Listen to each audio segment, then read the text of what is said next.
Bora estudar? Vamos lá, vamos fazer o nosso devocional, vamos continuar aí o nosso estudo acerca do livro de Êxodo, acerca do livro de Shemonte.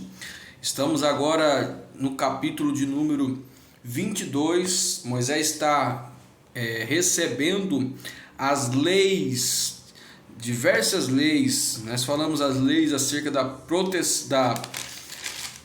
acerca dos escravos, acerca da violência, dos acidentes, a lei acerca sobre o altar do Senhor, e agora no Monte Sinai ele vai receber também a lei sobre a proteção da propriedade. Capítulo 22. Se alguém roubar um boi ou uma ovelha e abatê-lo ou vendê-lo, terá que restituir 5 bois pelo boi e pela ovelha, ou seja, roubou um boi, uma ovelha, um boi ou uma ovelha, vai ter que restituir 5, tá? Se o ladrão for pego arrombando, for ferido e morrer, quem feriu não será culpado de homicídio. Mas isso se acontecer depois, se isso acontecer depois do nascer do sol, será culpado de homicídio. Se o camarada for pego ali na boca da botija e ele entrou na residência, for pego, for morto, ele não seria, aquele que matou não seria culpado de homicídio. Mas se depois que o sol nascesse isso acontecesse, aí aquele que matou seria culpado de homicídio, tá? O ladrão terá que restituir o que roubou, mas se não tiver nada, será vendido para pagar o roubo. Lembra que nós lemos aí no capítulo 21 sobre a lei dos escravos? Mas por quê? Se eles foram libertos da escravidão. Então tinha essas questões aí. Então, se ele era um ladrão, roubou, se ele não tinha que restituir, ele teria que trabalhar como escravo para pagar ali o prejuízo para a pessoa que ele roubou, tá bom? Aí nesse capítulo 28, lá no versículo 5, vai falar da restituição do campo. Um boi atravessou o campo do outro e comeu o capim do outro. O outro teria que restituir, permitindo que o boi do outro fosse pastar, ou a ovelha fosse pastar no campo do outro. O versículo 6, por exemplo, pegou fogo e atingiu a plantação de trigo do outro. O outro também tinha que restituir também. Aí no versículo 7, se alguém entregar a sua prata, o seu bem, para serem guardados, e esses forem roubados na casa deste, o ladrão, se for encontrado, terá que restituir em dobro. Ou seja, você me deu algo emprestado para me tomar conta e o ladrão entrou na minha casa e roubou. Mas pegou o ladrão tem que restituir em dobro. Mas se o ladrão não for encontrado, o dono da casa terá que comparecer perante o juiz para que determine se ele não lançou mão dos bens do outro. Então aí, por exemplo, eu disse, roubaram os seus bens. Então eu teria que aparecer diante do juiz para ser analisado se realmente foi roubado ou se era eu mesmo que tinha roubado. 9. Sempre que alguém se possar de um boi, jumento, ovelha, roupa ou qualquer outro bem perdido, mas alguém disser, isto me pertence, as duas partes envolvidas levarão o caso a juízes. Aquele a quem o juiz declarar culpado restituirá em dobro o seu próximo. Então ia ter certas acusações, Vamos dizer, essa caneta aí é minha, você pegou de mim. Então ia pegar as duas partes, levar no juiz, o juiz ia julgar a causa deles. No versículo 10, por exemplo, você deu um boi para alguém tomar conta, ou uma ovelha, aí veio um ladrão e roubou, aí eu teria um animal comeu, um animal selvagem comeu, eu teria que prestar um juramento para dizer que não fui eu, que não sou culpado, aí então esse juramento teria que ser aceito. No versículo 13, e se tivesse sido despedaçado por um animal selvagem, ele teria que trazer a prova para provar, o seu animal que você deixou no meu cuidado foi despedaçado então por um animal selvagem.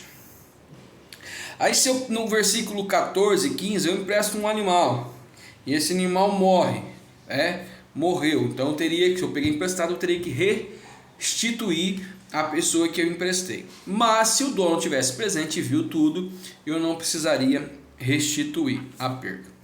Tá? Aí vamos agora no versículo 16 em diante, fala de lei de responsabilidades sociais. Existem também leis de responsabilidade. Por exemplo, aqui, ó, versículo 16: se um homem seduzir uma virgem que ainda não tenha compromisso de casamento e deitar-se com ela, terá que pagar o preço do seu dote, e ela será sua mulher. Mas, se o pai recusar entregá-la, ainda assim o homem terá que pagar o dote equivalente de virgens. Ou seja, tinha uma virgem lá, o homem foi lá, né, na linguagem popular, chavecou ela, ela se deitou com ele. Então, ele seria obrigado a pagar o valor do dote estipulado pelo pai para se casar com ela. Mas se o pai ainda não quisesse permitir que olhasse para o camarada, esse camarada não vai ser bom para minha filha, mesmo assim ele teria que pagar o mesmo valor estabelecido pelo dote das virgens.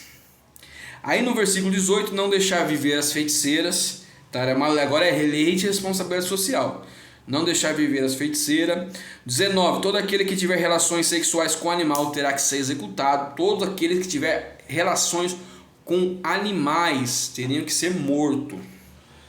20, quem oferecer sacrifício a qualquer outros deuses e não unicamente ao Senhor será destruído. Qualquer adoração a outros deuses seriam destruído.